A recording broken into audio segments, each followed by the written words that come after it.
I was standing in my kitchen, washing dishes from lunch, when I heard her voice cutting through the afternoon air like a rusty knife. Sarah, Sarah, get out here right now. My neighbor Carol was standing at our shared fence line, her face flushed red, pointing toward my backyard where my 3 kids were playing. I dried my hands slowly, already knowing this wasn't going to be a pleasant conversation. When I stepped outside, Carol didn't even give me a chance to ask what was wrong. She launched right into it, her voice getting louder with each word. Your kids are completely out of control. I've had it up to here with their noise, their mess, and their total lack of respect for other people's property. Before we jump back in, tell us where you're tuning in from, and if this story touches you, make sure you're subscribed, because tomorrow I've saved something extra special for you. She was practically shaking with anger, her perfectly manicured finger jabbing toward where my 8-year-old son Marcus was pushing my 5-year-old daughter Emma on the tire swing I'd hung from our oak tree last spring. I looked over at my children, genuinely confused. Marcus was being gentle with Emma, making sure she was secure before giving her a push. My oldest, 10-year-old Lily, was sitting in the shade reading a book she'd borrowed from the library. None of them were being particularly loud, and they were all well within the boundaries of our own yard.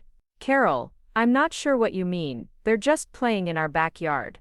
That seemed to make her even angrier. Playing? You call that playing? They've been screaming and carrying on for hours, and don't even get me started on what they did to my garden last week. She gestured wildly toward her side of the fence, where her prized rose bushes grew in neat, organized rows.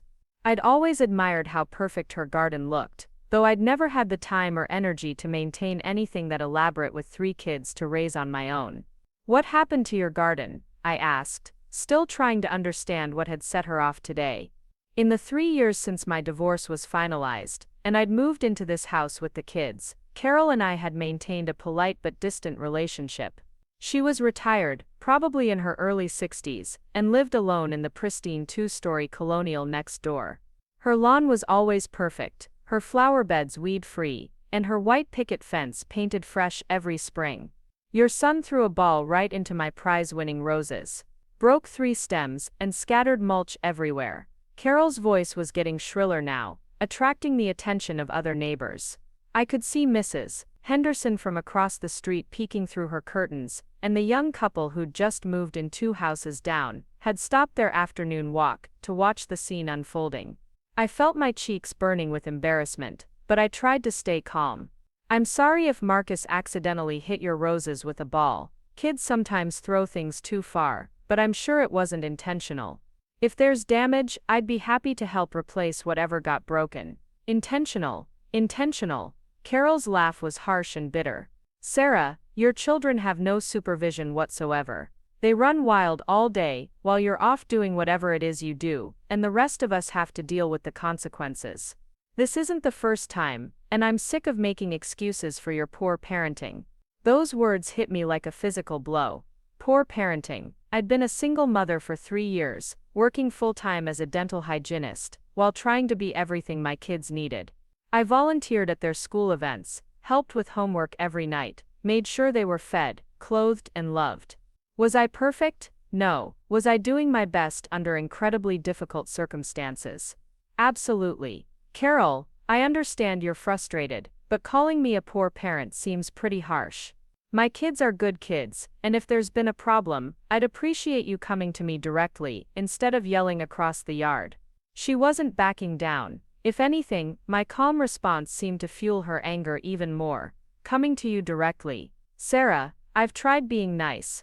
I've tried being patient, but your children have no respect for boundaries, no understanding of appropriate behavior, and frankly, no discipline at all. Just look at them right now. I turned to look at my children again. Emma had gotten off the swing, and was now picking dandelions from the grass, probably planning to bring me a bouquet, like she did almost every day. Marcus was helping her, showing her which ones had the prettiest flowers. Lily had looked up from her book when she heard the raised voices, concern written across her face. They looked like normal happy children to me. I see 3 kids playing quietly in their own yard, I said, my voice steady despite the anger building in my chest. I'm not sure what you want me to do differently. I want you to control them. I want them to understand that other people live here too, and we deserve peace and quiet in our own homes. I want you to teach them respect for other people's property and space. And I want you to stop pretending like their behavior is acceptable when it clearly isn't." My hands were shaking now, partly from anger, and partly from the humiliation of having this conversation in front of half the neighborhood. I'd worked so hard to build a good life for my children after their father left us for his 25-year-old secretary. I'd scraped together every penny for the down payment on this house, because I wanted them to have stability, a yard to play in, and a neighborhood where they could make friends and feel safe. "Carol, my children are allowed to play in their own backyard. They're allowed to laugh and have fun and be kids. If that bothers you, I'm sorry, but I'm not going to lock them in the house, because you prefer silence. This isn't about preference, Sarah. This is about basic consideration for others. Your kids have turned this entire street into their personal playground, and those of us who actually care about maintaining a peaceful, respectable neighborhood are tired of it." The words "those of us who actually care" stung more than I wanted to admit. Was she implying that I didn't care about our neighborhood? That I was somehow less invested in creating a good environment for everyone? I'd been nothing but friendly to all my neighbors, had never complained about anything, and had always tried to be respectful of everyone's space and privacy. "I think you're being unfair," I said, trying to keep my voice level. "My children play in our yard, they ride their bikes on the sidewalk, and they've never destroyed anyone's property intentionally. If Marcus accidentally threw a ball into your roses, I've already offered to replace them. What more do you want from me?" Carol stepped closer to the fence, her eyes narrow and cold. "I want you to be a responsible parent. I want you to teach your children that actions have consequences. And I want you to understand that just because you're struggling as a single mother doesn't give you a free pass to let your kids run wild, while the rest of us suffer." The mention of being a single mother felt like a deliberate slap. How did she even know about my divorce? Had the other neighbors been talking about me behind my back? Was I the subject of gossip and judgment that I wasn't even aware of? "My personal situation has nothing to do with how my children behave," I said, my voice getting tighter despite my efforts to stay calm. "And they don't run wild. They're normal kids doing normal kid things." "Normal?" Carol's voice got even louder.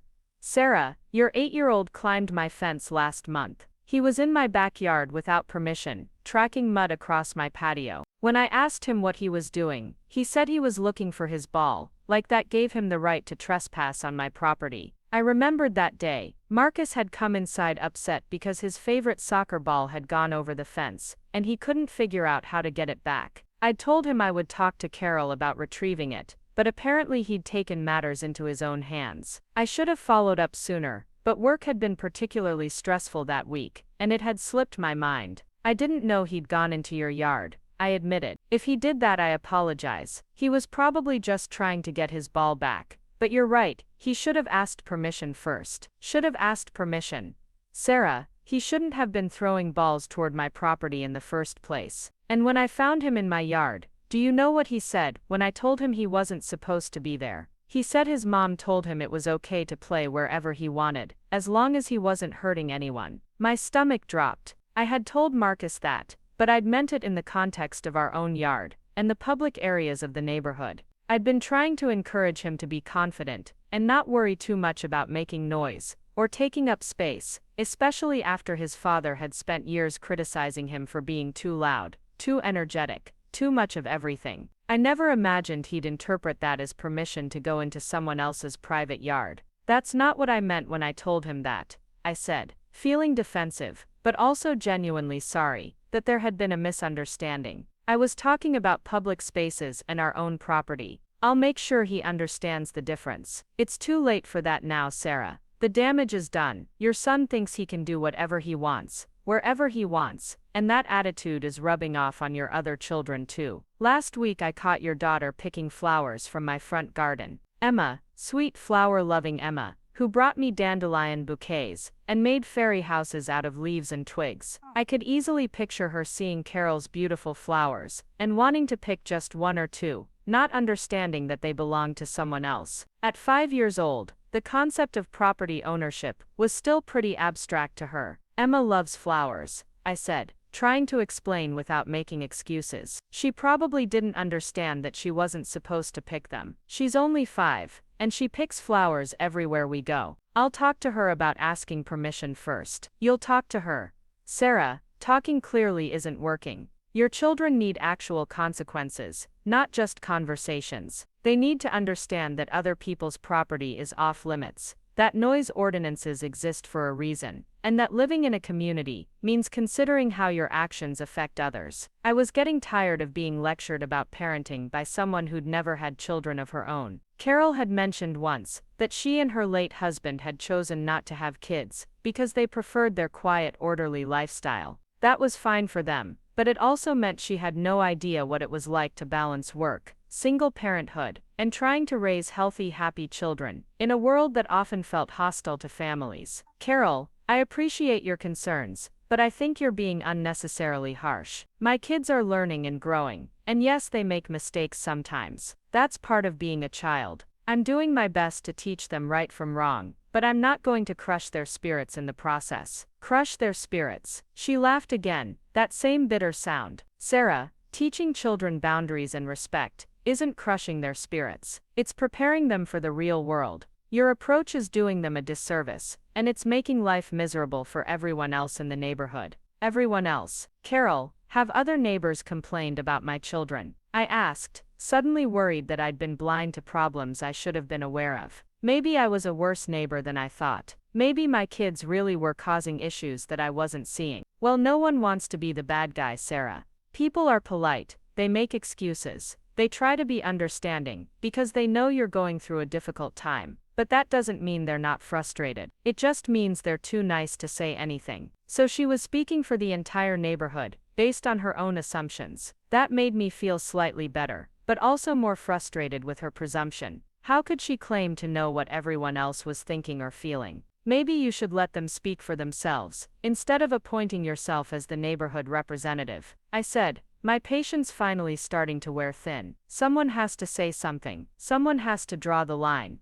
Your children cannot continue behaving like this neighborhood is their personal playground, while the rest of us tiptoe around your feelings. My feelings? Carol, this isn't about my feelings. This is about my children being allowed to be children in their own home. They're not vandalizing property. They're not being deliberately destructive. And they're not breaking any laws. They're playing, they're exploring, and yes, sometimes they make mistakes. But that's how children learn. That's how children learn, to be entitled and inconsiderate. Sarah, do you know what your son said to me when I told him to keep his voice down last week? He said he didn't have to listen to me because I wasn't his mom. An 8-year-old child spoke to an adult that way because you've taught him that he doesn't have to respect authority. That one stung, because I could absolutely hear Marcus saying something like that. He'd become very protective of our little family since the divorce, and he sometimes got defensive when he felt like outsiders were trying to control him or his sisters. His father had been very authoritarian, demanding instant obedience without explanation, and I'd been trying to teach the kids to think for themselves and stand up for what they believed was right. Maybe I'd overcorrected in the other direction. I'll talk to Marcus about being respectful to adults, even when he disagrees with them, I said. But Carol, you also need to understand that you can't just order my children around when they're in their own yard. If you have a problem with their behavior, you need to come to me, not confront them directly. Come to you. I'm trying to come to you right now, and you're defending their behavior instead of addressing it. You're making excuses instead of taking responsibility. This is exactly why nothing ever changes. I could see my children watching us from across the yard, their faces worried and confused. Emma had dropped her dandelions and moved closer to Marcus, who had his arm around her protectively. Lily had closed her book and was standing up, ready to intervene if necessary. They'd all heard enough raised voices in their short lives, and I hated that they were witnessing this confrontation. You know what, Carol? I think we need to end this conversation before we both say things we'll regret. My children are not perfect, but they're good kids who deserve to feel safe and welcome in their own home. If you have specific concerns about specific incidents, I'm happy to discuss them calmly and privately. But I won't stand here and let you attack my parenting or my family. Attack your parenting. Sarah, I'm trying to help you see that your approach isn't working. Your children have no boundaries, no respect for others, and no understanding of appropriate behavior. That's not an attack. That's an observation based on months of watching them run wild, while you do nothing to stop it. I'm done with this conversation, I said, turning to walk back toward my house. If you want to discuss specific issues in the future, you can knock on my front door like a civilized person, instead of shouting across the yard. Don't you dare walk away from me. Carol's voice followed me as I headed toward my children. Preparing and narrating this story took us a lot of time, so if you are enjoying it, subscribe to our channel. It means a lot to us. Now back to the story. This conversation isn't over, Sarah. Something needs to change, and if you won't do anything about it, I'll find someone who will. I stopped walking and turned back to face her.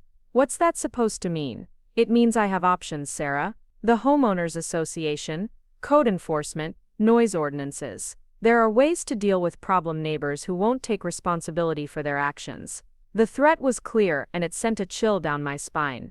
I'd heard horror stories about HOA disputes that spiraled out of control, neighbors who made each other's lives miserable over petty disagreements.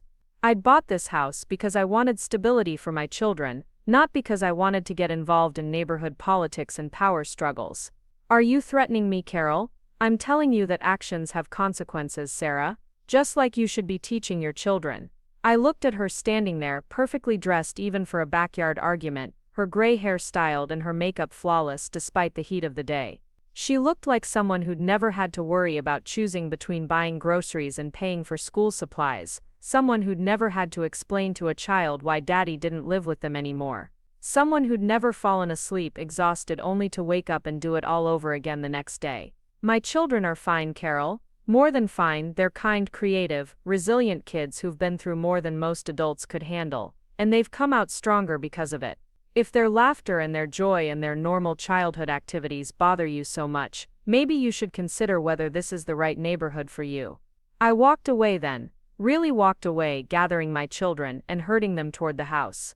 As we went inside, I could hear Carol still talking, but I couldn't make out the words over the sound of my own heartbeat pounding in my ears. Once we were safely inside with the door closed behind us, Emma looked up at me with her big brown eyes full of worry. Mommy, are we in trouble? Did we do something bad? I knelt down and pulled all three of them close, breathing in the familiar scent of their shampoo and the outdoors. No, sweetheart, you didn't do anything bad. Sometimes grown-ups disagree about things, and that's what just happened. But she was yelling, Marcus said, his voice small and uncertain. She sounded really mad at us. Mrs. Carroll was upset, but that doesn't mean you did anything wrong. Sometimes people get frustrated about things that aren't really anyone's fault. Lily, my perceptive oldest daughter, looked at me with eyes that seemed too old for her 10 years. Mom, are we going to have to move again? The question broke my heart. We'd moved twice since the divorce, first from the house I'd shared with their father to a small apartment, then to this house when I'd finally saved enough for a down payment. Each move had been difficult for them, especially Lily, who made friends slowly and hated having to start over. No, baby, we're not moving. This is our home, and we have every right to be here. Mrs. Carroll is just having a bad day. But even as I said it, I wasn't entirely sure it was true. Carol's threat about the HOA and code enforcement worried me more than I wanted to admit. I'd heard stories about neighbors who made each other's lives so miserable that one family eventually had to move just to find peace. I couldn't let that happen to us, not when we'd finally found a place that felt like home. That evening, after the kids were in bed, I sat at my kitchen table with a cup of tea and tried to process what had happened. Was Carol right? Were my children actually causing problems that I wasn't seeing? Was I so focused on protecting them from criticism that I was blind to legitimate concerns? I thought about Marcus climbing the fence to retrieve his ball. Yes, that was wrong, and I should have addressed it immediately when I found out. But it wasn't malicious or destructive, it was just a child trying to solve a problem in the most direct way possible. I thought about Emma picking flowers from Carol's garden. Again wrong, but understandable for a 5-year-old who saw something beautiful and wanted to share it with someone she loved. Maybe I had been too permissive. Maybe I'd been so focused on giving them the freedom and confidence their father had tried to squash that I'd swung too far in the other direction. Maybe they did need clearer boundaries about what was and wasn't acceptable behavior toward the neighbors. But then I thought about Carol's tone, her accusations, her threats, the way she'd dismissed my efforts as a parent, the way she'd made assumptions about my family based on a few isolated incidents. The way she'd spoken about my children like they were some kind of menace instead of the funny, loving, complicated little people I knew them to be. I pulled out my phone and scrolled through the photos I'd taken over the past few months. There was Marcus teaching Emma how to ride her bike, his face serious with concentration as he held onto the back of her seat. There was Lily reading to both her younger siblings on the couch, all three of them curled up together. There was Emma presenting me with a crayon drawing of our family, 4 stick figures holding hands in front of a house with flowers in the yard.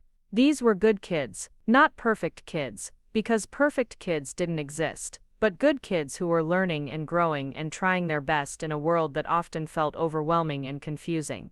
They deserved to feel safe and loved and welcome in their own home, and I wasn't going to let Carol's complaints change that. But I also couldn't ignore the fact that we had to live next to her for the foreseeable future. I couldn't afford to move again, even if I wanted to, and I didn't want to put the kids through another upheaval. I needed to find a way to protect them while also being a good neighbor to everyone else on the street. The next morning, I decided to take a proactive approach. I called the school to ask about their conflict resolution resources, thinking maybe they could give me some guidance on how to handle neighbor disputes. I also planned to have a gentle conversation with the kids about being extra careful around other people's property, not because they'd done anything terrible, but because it was important to be considerate of others. I was just finishing my second cup of coffee when I heard a knock at the front door. Through the peephole, I could see Carol standing on my front porch, looking as perfectly put together as always. Despite the early hour, for a moment I considered not answering.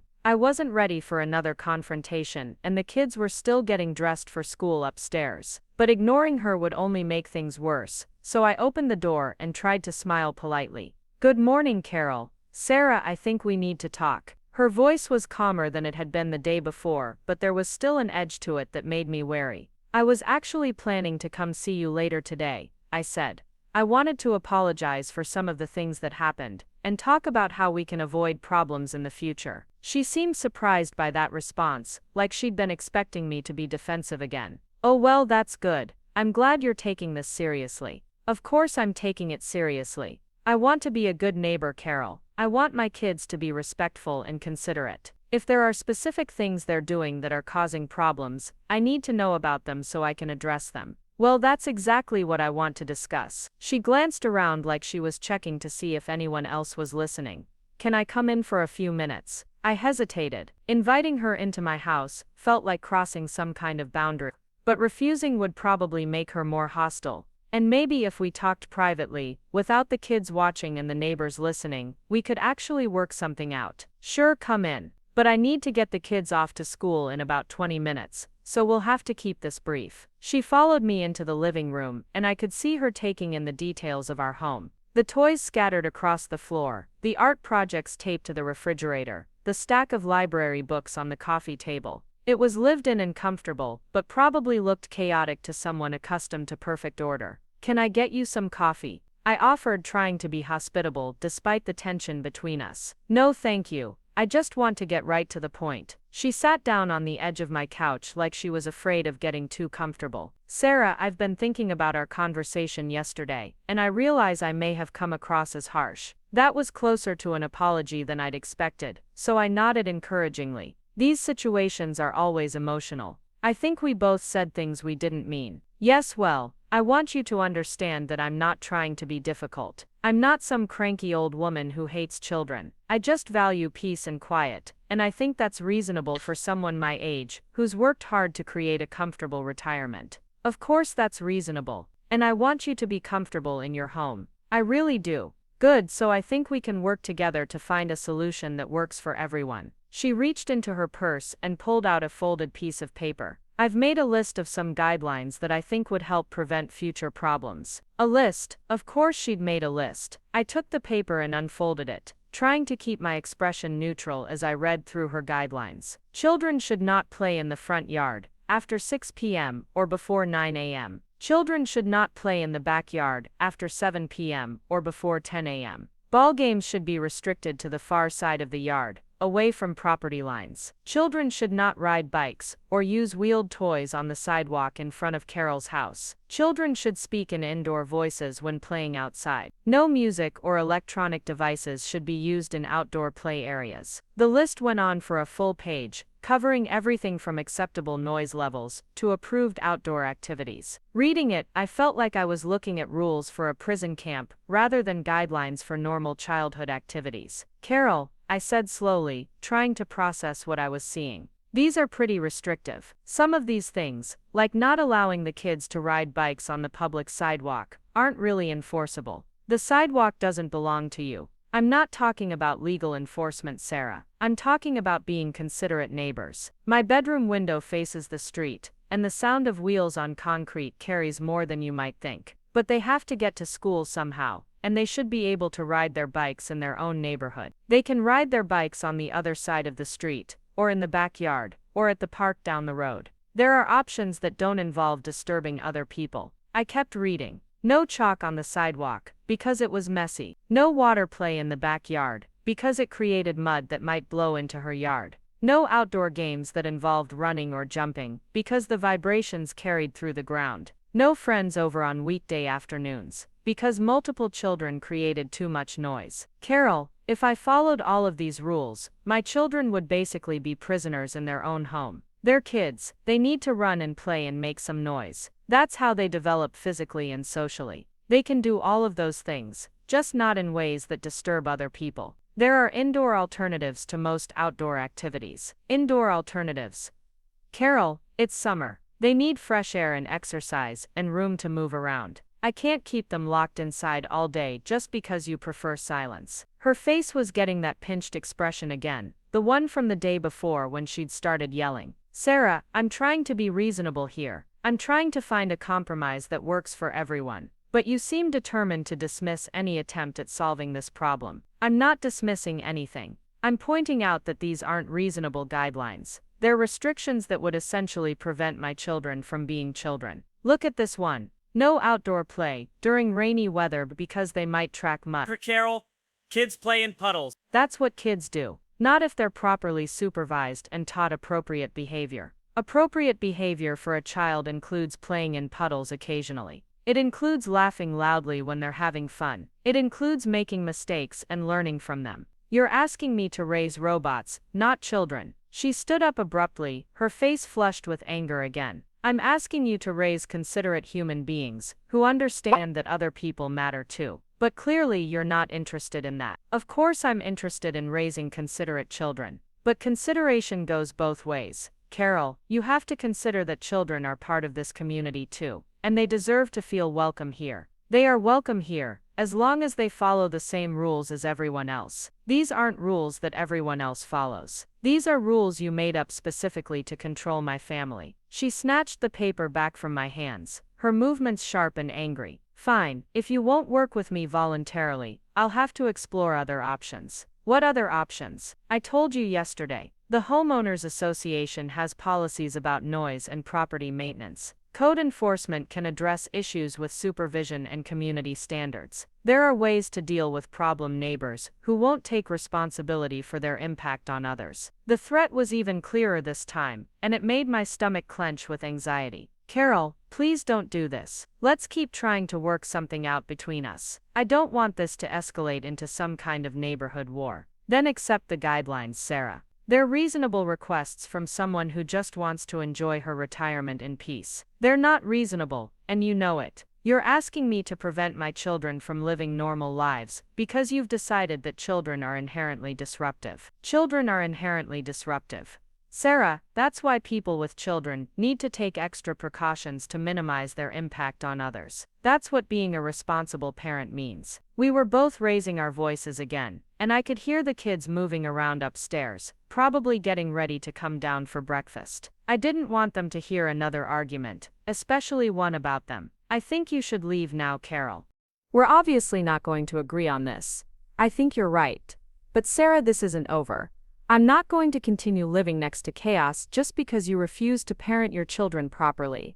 After she left, I sat at my kitchen table feeling like I'd been hit by a truck. The guidelines were ridiculous, but her threats about involving outside authorities were genuinely frightening. What if she convinced the HOA that my family was somehow violating community standards? What if she found some technicality that could actually cause us problems? Marcus came downstairs first, already dressed for school but moving slowly like he wasn't quite awake yet. "Mom, who was that at the door?" It sounded like someone was upset. "Just Mrs. Carroll. We were discussing some neighborhood stuff. About us." The question was so direct and so perceptive that it caught me off guard. Marcus had always been intuitive about adult emotions, probably because he'd had to navigate his father's unpredictable moods for so many years. "Partly about you guys." "Yes, but don't worry about it, okay? It's an adult problem, and I'm going to handle it." "Are we being too loud? Should we play more quietly?" The fact that my 8-year-old son was worried about being too loud in his own backyard made me angrier at Carol than anything she'd said to me directly. Children shouldn't have to tiptoe through their own lives because one neighbor couldn't tolerate normal childhood sounds. "Marcus, you and your sisters are perfect exactly the way you are. You don't need to change anything about how you play or how you have fun. This is your home, and you're allowed to be comfortable here." But even as I said it, I wondered if I was setting them up for more conflict with Carol. Maybe I should ask them to be a little quieter, just to keep the peace. Maybe I should explain that some grown-ups needed more quiet than others, and we should try to be considerate even when it seemed unfair. The problem was, I'd spent years trying to rebuild their confidence after their father's constant criticism. He'd always been telling them to be quieter, calmer, less energetic, less themselves. It had taken months of therapy and patience to help them understand that their natural personalities weren't flaws that needed to be fixed. I couldn't undo that progress just because Carol preferred silence. But I also couldn't ignore the fact that we had to coexist in this neighborhood, and she'd made it clear that she wasn't going to back down from this fight. The next week brought a strange kind of tension to our daily routine. Every time the kids played outside, I found myself watching Carol's house, waiting for her to appear at the fence line with another complaint. The children seemed to sense something was wrong too. They played more quietly, looked over their shoulders more often, and came inside earlier than usual. On Wednesday afternoon, I was working from home when I heard shouting from the backyard. Not the happy shouting of children at play, but angry adult voices cutting through the summer air. I rushed to the window and saw Carol standing at our shared fence, gesturing wildly at something in my yard. This time she wasn't alone. A man in a dark uniform was standing next to her, writing something on a clipboard. My heart sank as I realized what was happening. She'd actually done it. She'd called some kind of authority figure to complain about my children. I grabbed my keys and headed outside, my mind racing through possibilities. Code enforcement, HOA representative, maybe even police responding to a noise complaint. As I got closer, I could hear Carol's voice clearly. "Officer Martinez, this is exactly what I was telling you about. Look at the state of this yard. Toys scattered everywhere, that tire swing hanging from a branch that could fall at any moment, and just this morning I watched their 8-year-old climb right over my fence like he owned the place." The man in uniform turned as I approached, and I could see from his badge that he was indeed a code enforcement officer. My stomach twisted with anxiety as I wondered what violations Carol might have reported, what fines or penalties we might be facing. "Good afternoon, ma'am. Are you Sarah Mitchell?" Officer Martinez asked, his voice professional but not unkind. "Yes, that's me. Is there a problem?" "I've received a complaint about potential safety hazards and property maintenance issues on your premises. I'm here to conduct a routine inspection and see if there are any violations that need to be addressed." Carol was practically vibrating with satisfaction beside him, her arms crossed and her chin lifted like she'd just won some kind of victory. "Officer Martinez, I've been documenting the problems for weeks. The children have no supervision, they're constantly trespassing, and the noise levels are completely unreasonable for a residential neighborhood.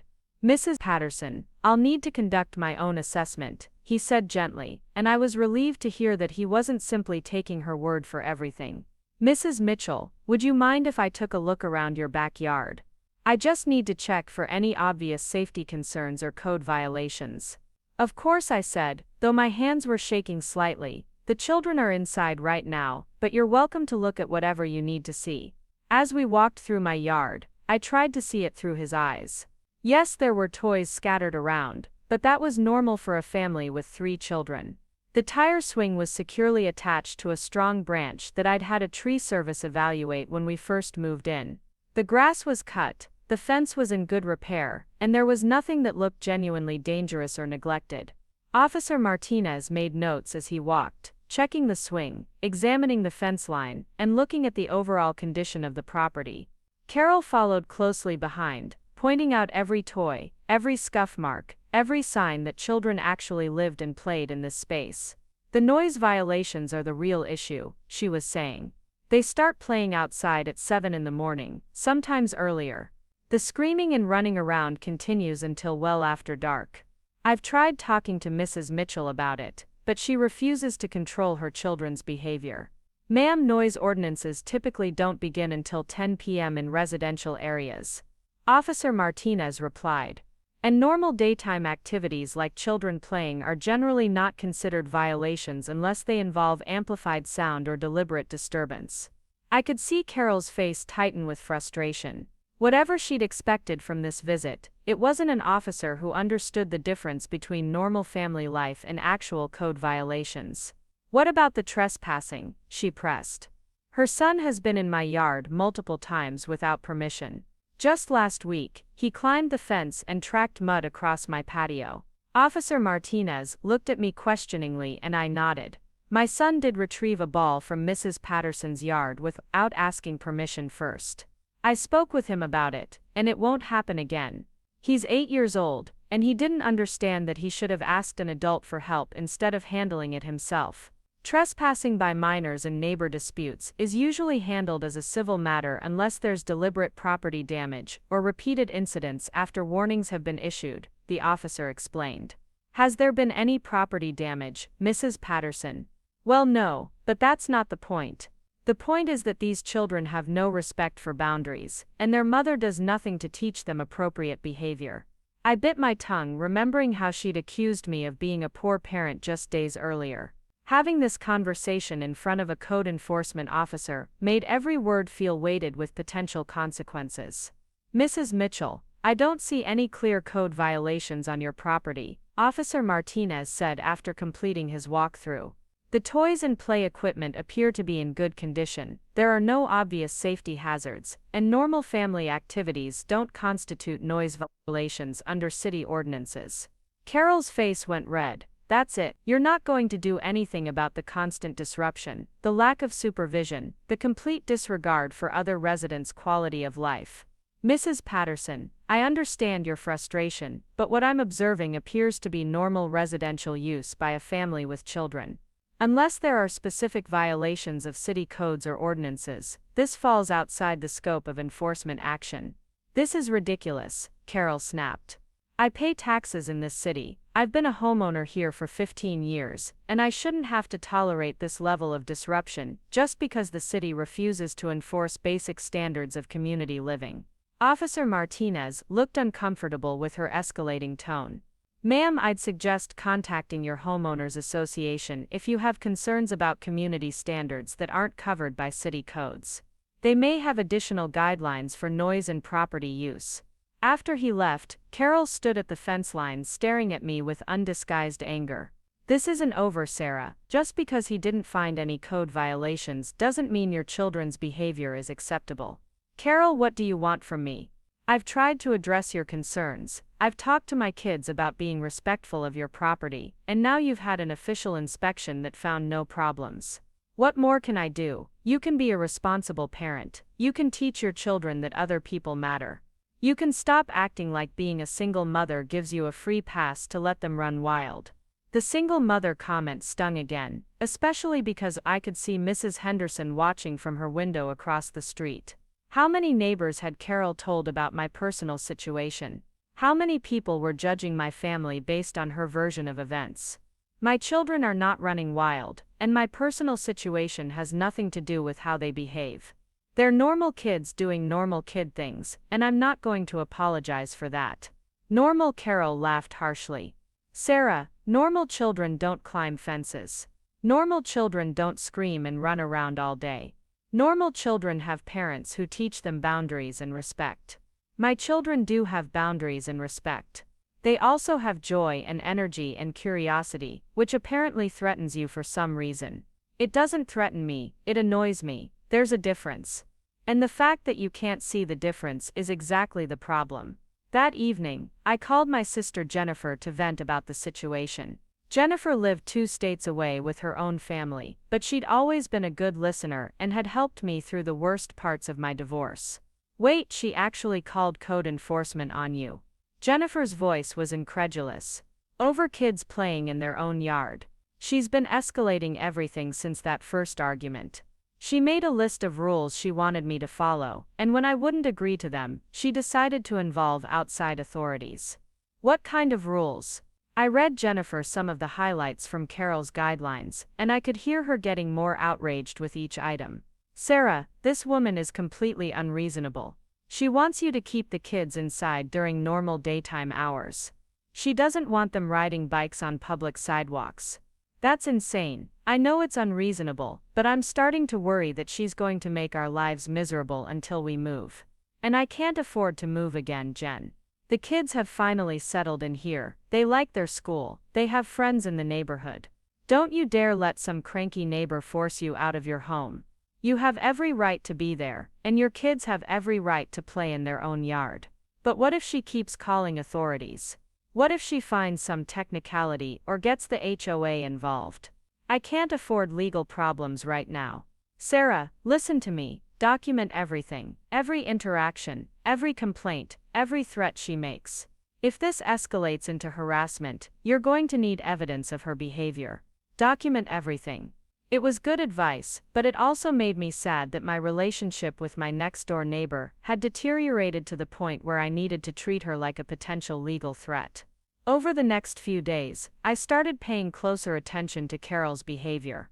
I noticed that she seemed to be watching our house constantly, appearing at her window whenever the kids went outside, positioning herself in her garden whenever they were playing in the backyard.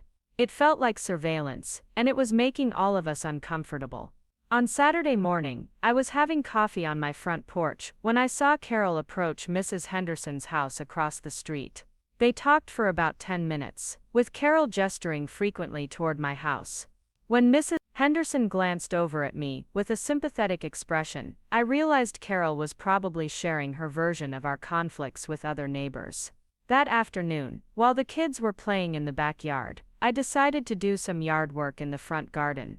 I wanted to be visible, to show the neighborhood that we were normal people taking care of our property, not the problematic family Carol was probably describing us as. I was pulling weeds from the flower bed when the Johnsons, the young couple from 2 houses down, walked by with their toddler. We'd exchanged pleasantries before, but they usually just waved and kept walking. "Hi Sarah," Mrs. Johnson called out, stopping at the edge of my yard. "How are you doing?" "Pretty well, thanks. Just trying to get ahead of the weeds before they take over completely." "Listen," she said, glancing around like she was checking to see who might be listening. "I hope you don't mind me asking, but has Mrs. Patterson been giving you a hard time about your kids?" My stomach dropped. If the Johnsons had heard about it, Carol was definitely talking to multiple neighbors. "Has she said something to you?" "She stopped by yesterday and mentioned that there had been some issues with noise and property boundaries. She made it sound pretty serious, but honestly we've never noticed any problems. Your kids seem lovely, and we can barely hear them from our house." Relief washed over me. "Thank you for saying that." She's been pretty critical of how they play in our own yard, and I was starting to worry that we were actually bothering people. "Not at all. Tommy loves watching them play when we walk by. He gets so excited when he sees the tire swing." She paused, then lowered her voice. "Between you and me, Mrs. Patterson complained to us about our sprinkler system last year. Said the sound of the water was disturbing her afternoon reading time." Some people just like to complain. That piece of information was both comforting and concerning. Comforting because it suggested Carol's complaints weren't really about my children specifically, but concerning because it meant she had a pattern of making problems with neighbors. "I appreciate you telling me that," I said. "I've been trying to be understanding, but it's been pretty stressful. I bet if you ever need someone to vouch for your family being good neighbors, just let us know. We'd be happy to help. Sunday afternoon brought a new escalation. I was inside preparing lunch when I heard Emma crying in the backyard. Not the dramatic crying of a child who wasn't getting her way, but the real tears of someone who was genuinely upset.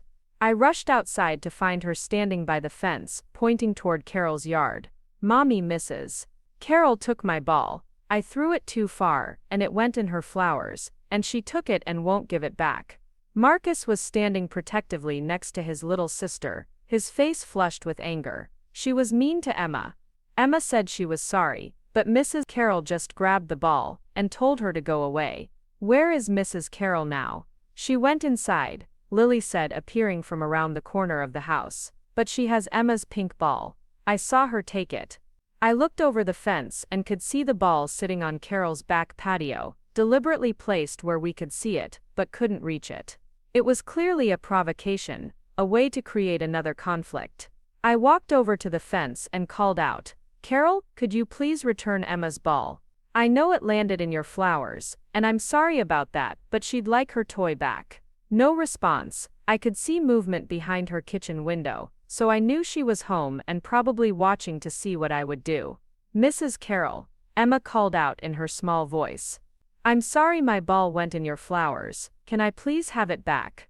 Still no response. The ball sat there on the patio, like evidence of Carol's pettiness, and my 5-year-old daughter stood there crying because a grown woman had decided to punish her for an accident. "Mom, that's not fair," Marcus said, his voice getting louder. "She can't just steal Emma's ball, because it went in her yard by accident." "It's not stealing if the ball was on her property," I said, trying to model reasonable thinking even though I was furious. "But taking a child's toy because of an accident isn't very kind." I knocked on Carol's front door, hoping to resolve this like adults. When she opened it, she had the same self-satisfied expression she'd worn when the code enforcement officer had come. "Carol, could you please return Emma's ball? I understand it landed in your flowers, and I'm sorry if it caused any damage, but she's just 5 years old, and it was clearly an accident." "Sarah, this is exactly what I've been talking about. Your children have no concept of boundaries. That ball damaged 2 of my prize roses, and instead of teaching Emma that actions have consequences, you're here demanding I fix the problem for you." "I'm not demanding anything. I'm asking you to return a child's toy and offering to replace any damaged plants." "The damage is done, Sarah.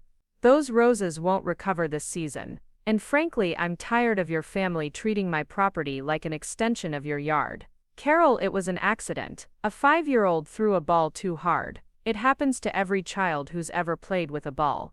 Keeping her toy isn't going to teach anyone anything, except that you're willing to punish children for being children."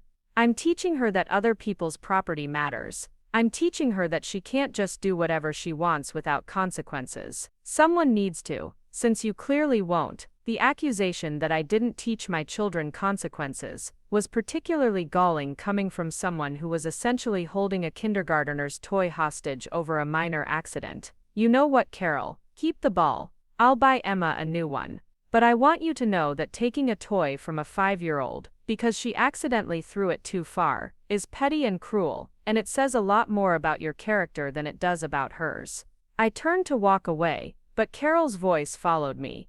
"My character. Sarah, I'm not the one raising children who think they can do whatever they want without considering how it affects other people. I'm not the one who refuses to take responsibility when my family causes problems for others."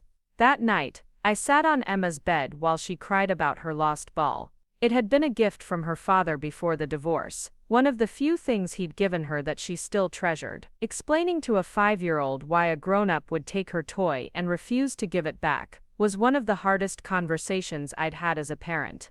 "Did I do something really bad, Mommy?" Emma asked through her tears. "No, sweetheart, you made a mistake, but everyone makes mistakes.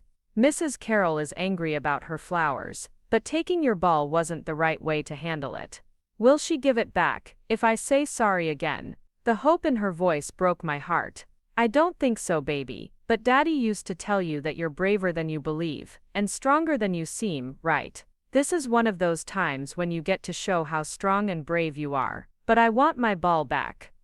I know you do, and I'm going to get you a new ball this week, okay? It won't be the same ball, but it'll be yours, and no one will be able to take it away from you. That Monday, I made a decision that would change everything. I called a security company and arranged to have cameras installed around our property. I told myself it was for general home security, but really I wanted to document what was happening with Carol. If she was going to continue escalating these conflicts, I wanted evidence of her behavior. The installation took most of the day, and I could see Carol watching from her windows as the technicians worked. By evening, I had cameras covering our front yard, backyard, and both sides of the house. The system connected to my phone, so I could monitor what was happening even when I wasn't home. I didn't expect to need the footage so soon. Wednesday afternoon, I was at work when my phone buzzed with a motion alert from the backyard camera. I opened the app and saw Carol in my yard, not near the fence line,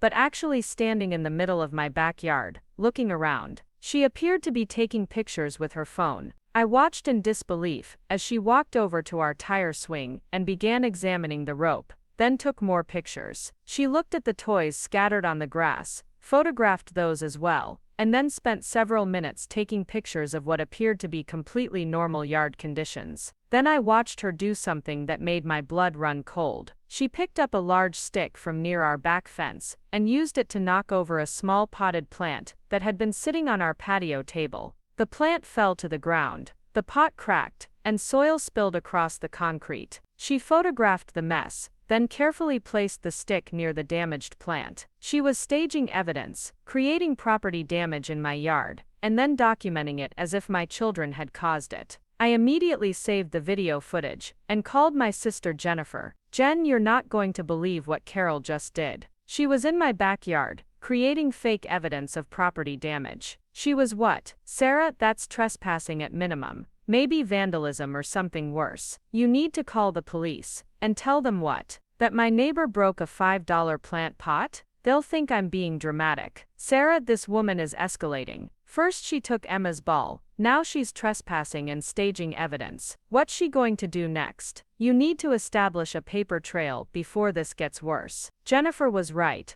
but I was reluctant to involve police in what still felt like a neighbor dispute. I decided to confront Carol directly first, to see if I could get her to admit what she'd done, and hopefully scare her away from trying something like this again. I left work early and drove home, my heart pounding with anger and adrenaline. The security footage was still fresh in my mind, and I kept replaying the image of Carol deliberately damaging my property, and then arranging evidence to make it look like an accident caused by my children. When I knocked on her door, she answered quickly, like she'd been expecting me. Carol, we need to talk.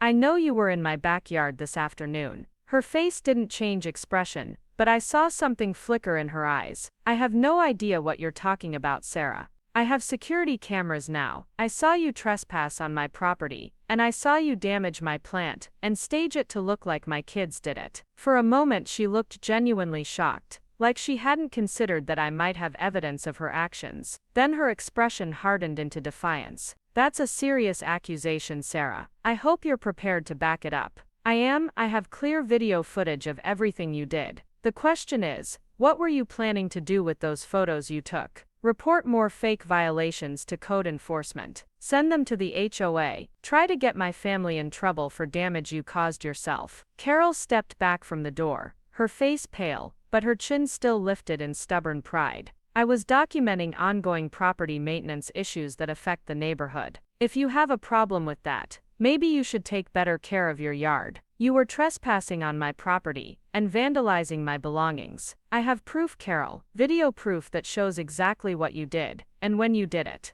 Video can be edited, Sarah. And even if it couldn't be, I was simply investigating safety hazards that could affect neighboring properties. As a concerned community member, I have every right to document potential problems. The audacity of her response left me speechless for a moment. She was actually trying to justify trespassing and vandalism as community service. Carol, you need to stop this. You need to leave my family alone, stay off my property, and find something else to focus your attention on. This has gone way too far. What's gone too far is your refusal to take responsibility for your children's impact on this neighborhood. What's gone too far is your attitude that being a single mother means you don't have to follow the same rules as everyone else. This has nothing to do with being a single mother, and you know it. This is about you deciding that you don't like children, and trying to force a family out of the neighborhood, because we don't meet your standards of perfect silence. I don't dislike children, Sarah. I dislike poorly supervised children, who have no respect for other people's property, or peace of mind.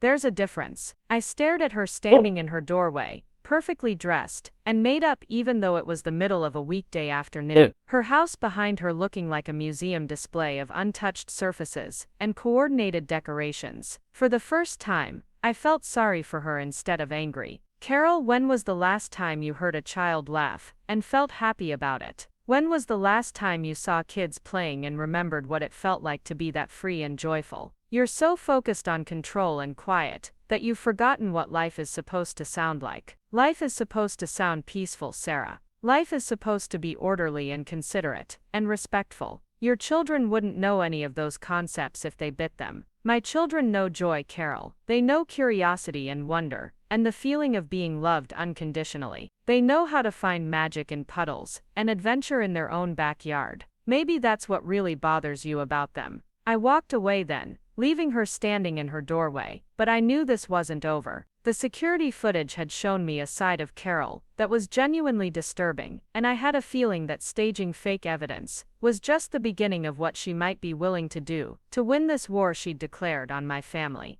The breaking point came 3 days later. I was at work when my phone exploded with notifications from the security system. Camera after camera was triggering motion alerts, and when I opened the app, I couldn't believe what I was seeing. Carol was back in my yard, but this time she wasn't alone. A woman I didn't recognize was with her, and they were both taking extensive photos of everything. The stranger had official-looking paperwork on a clipboard, and was writing notes as Carol pointed out various areas of concern. I watched in real time as Carol led this woman around my property, like she was conducting a tour. They examined the tire swing again, took pictures of toys on the grass, and spent a long time documenting the area where Carol had staged the plant damage days earlier. The woman was clearly some kind of inspector or official, and Carol was presenting my yard as evidence of negligent property maintenance. My hands were shaking as I called Jennifer from my office. She's doing it again, but this time she brought backup. Some woman with a clipboard, who looks official. Sarah, you need to get home right now, and confront them while they're still there.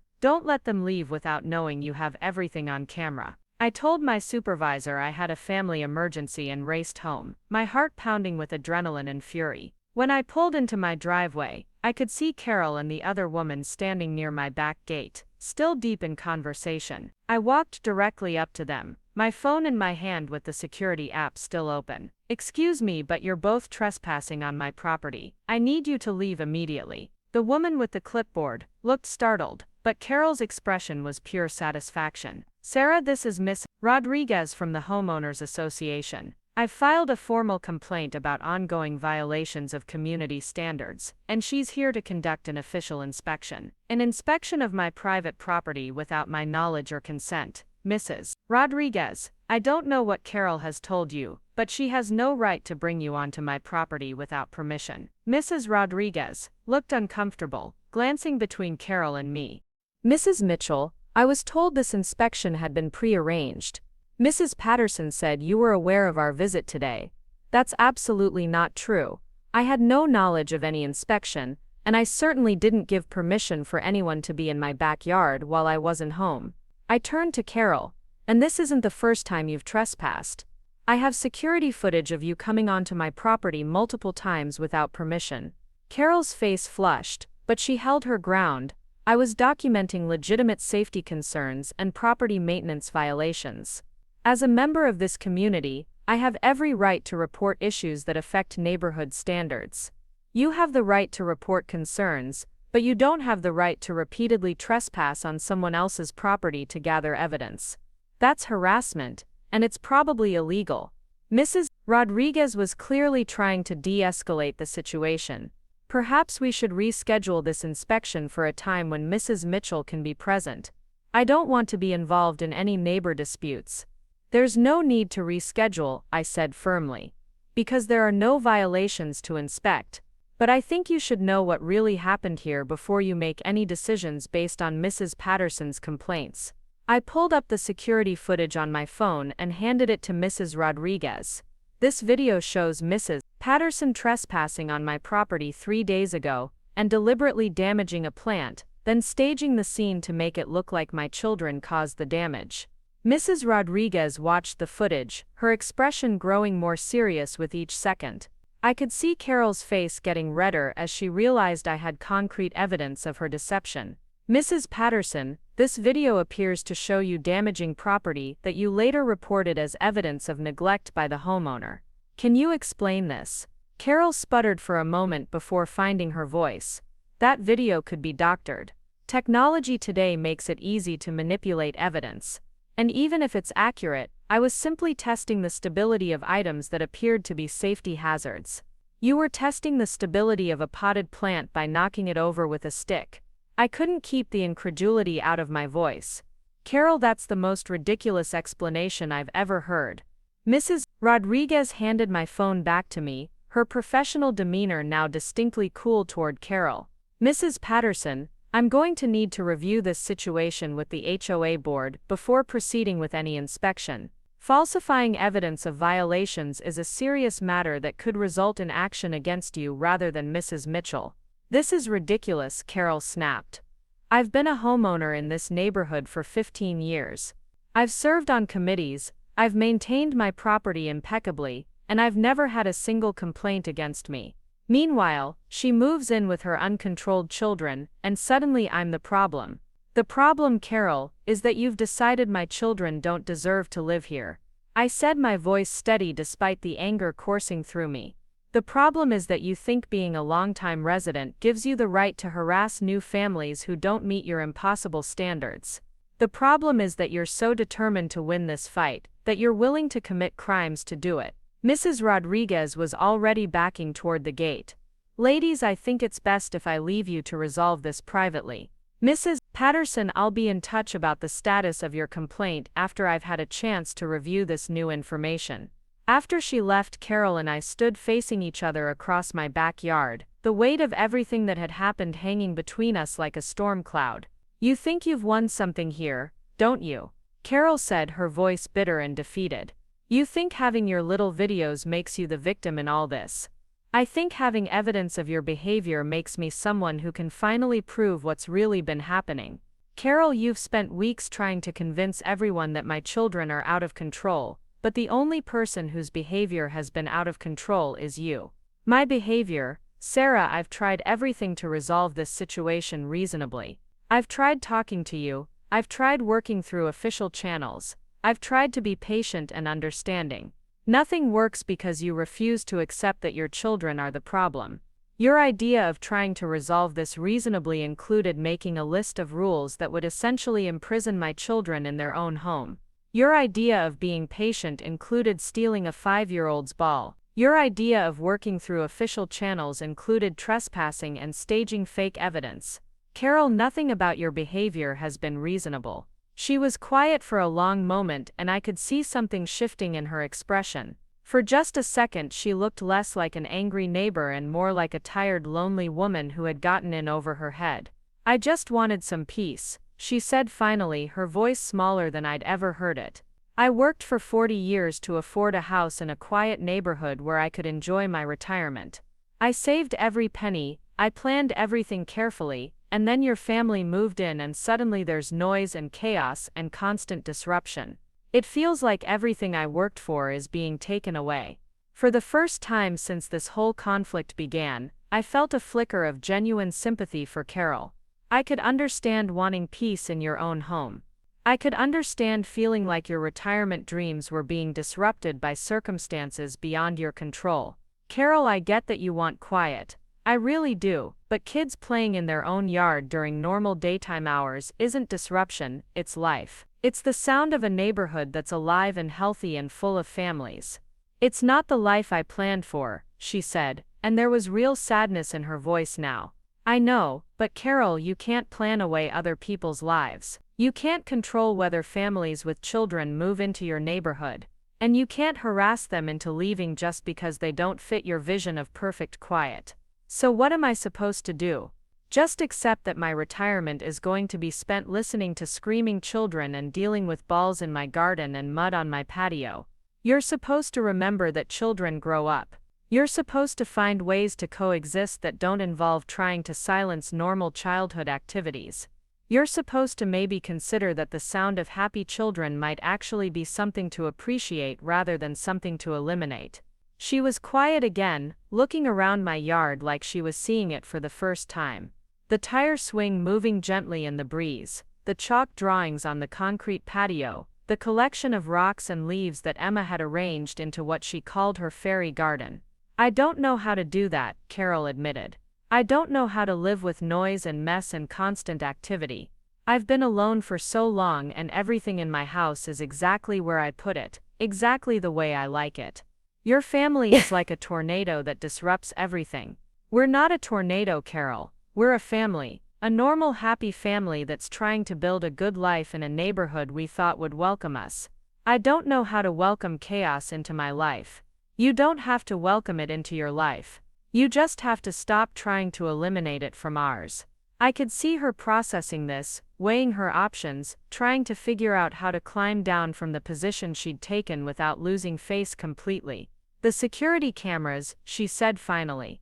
You have footage of everything. I have footage of you trespassing, vandalizing my property, and lying to HOA officials.